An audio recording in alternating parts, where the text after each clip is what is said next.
जय गणेश। आज हमारे साथ पंडित जी आए हैं।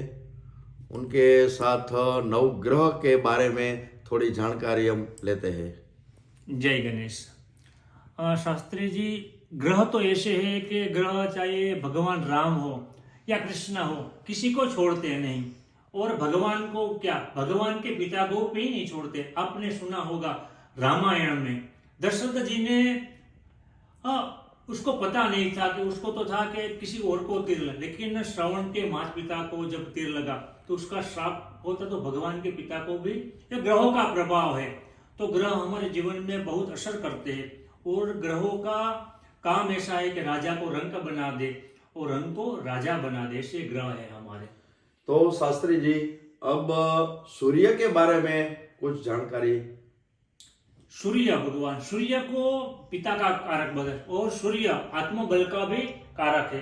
और आपको बिजनेस तो ठीक है, लेकिन आपको राजनीति में जाना हो तो सूर्य आपका पावरफुल होना चाहिए। तो सूर्य की ऐसी रेमेडी करनी चाहिए जिससे सूर्य भगवान स्ट्रांग हो। आसान और है कि आपके पिता हो तो उसकी पूजा करो। उसकी पूजा मतलब उसकी सेवा करो कि पिता की अगर आप सेवा करोगे तो आपका आत्मबल अप होगा और आपको मान मिलेगा, सम्मान मिलेगा और कुछ करने की जरूरत नहीं।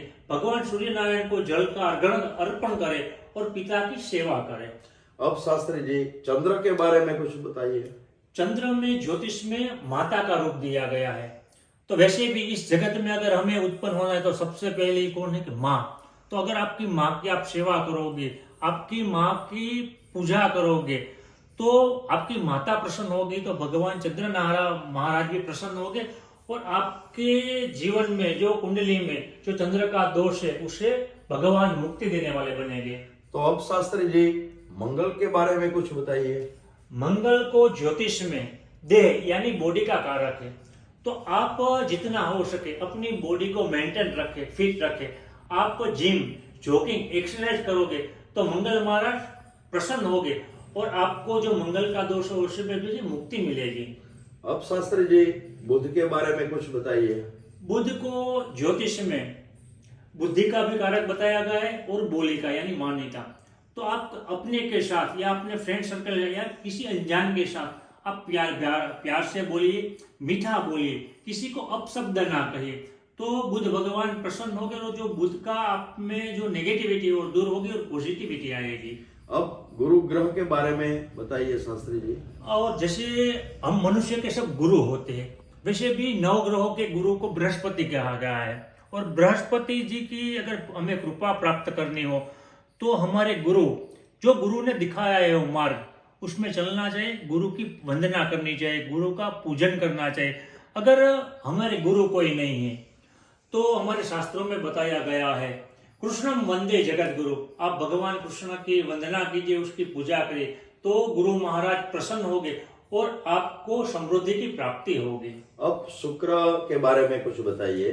ग्रहों में शुक्र को एक तो लग्जरी का कारक गया, मकान, वाहन का और पत्नी का। अगर आपको शुक्र महाराज को प्रसन्न करना है तो आपकी ग्रह लक्ष्मी यानी आपकी वाइफ होती उसको थोड़ा अच्छे से रखे, मान से रखे, प्यार से रखे। और दूसरा, अपने साथ अपना भी ध्यान रखो। जैसे आप अच्छे कपड़े पहनो, आप लग्जरी लाइफ, लग्जरी इतनी नहीं लेकिन आप अपने आप को मेंटेन रखो, अच्छे कपड़े पहनो, अच्छे से रहो तो भगवान शुक्र महाराज प्रसन्न होंगे। अब शनि देव के बारे में कुछ बताइए शास्त्री जी। ज्योतिष में शनि, काल पुरुष की कुंडली में शनि महाराज को कर्म, न्याय और सच्चे और निष्ठा का प्रतीक गया है। तो आप जो भी काम करो सच्ची निष्ठा से करो, प्रामाणिकता से करो, सच्चे मन से करो और अपनी और अपने परिवार की जिम्मेदारी अगर आप वहन करोगे तो शनि महाराज प्रसन्न होंगे। अब राहु के बारे में शास्त्री जी कुछ बताइए। राहु हमारे शास्त्रों में कहता है कि राहु किसी को अंबर पर ले जाता है और किसी को गिरा देता है। तो राहु की इतनी ताकत है। तो अगर आपको राहु को प्रसन्न करना है तो सबसे आसान रेमेडी है कि आप जो न पीने की चीज जैसे शराब होता है सेवन, ये नहीं पीना, मदिरा पान नहीं करना चाहिए। तो मदिरा पान करने से राहु की नेगेटिविटी हमारे हाथ में और जो हमारे काम होते हैं वो भी बिगड़ जाते हैं। और राहु दूसरा कि विदेश का भी कारक है। अगर आपको विदेश जाना है, आउट ऑफ कंट्री जाना है तो राहु प्रसन्न होना चाहिए। तो राहु के प्रसन्न करने के लिए आपके दादाजी की वंदना, दादाजी को आप याद करो और शराब, सिगारेट और व्यसन से दूर रहो तो राहु भगवान प्रसन्न हो गए। अब नौवां ग्रह केतु के बारे में कुछ बताइए पंडित जी। ग्रहों में केतु को मुक्ति का कारक कहा गया है।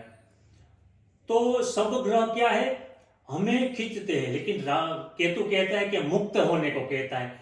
तो आप केतु वैसे भी जड़ से जुड़ा हो, आप जड़ से जुड़े रहो, जो भी काम करो वो प्रामाणिकता से करो और सत्संग करो, भजन करो, कीर्तन करो और भगवान श्री हरि का स्मरण करो। आप निष्ठा से भगवान श्री हरि के चरणों में जाओगे तो केतु भगवान प्रसन्न होगे।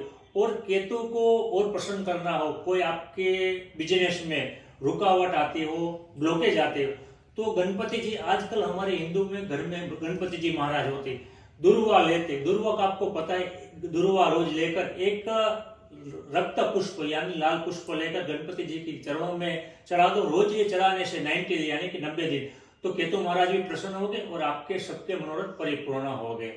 आपके नव ग्रह के बारे में बहुत अच्छी जानकारी दी, आपका खूब खूब धन्यवाद। महादेव हर, जय श्री कृष्ण, जय गणेश।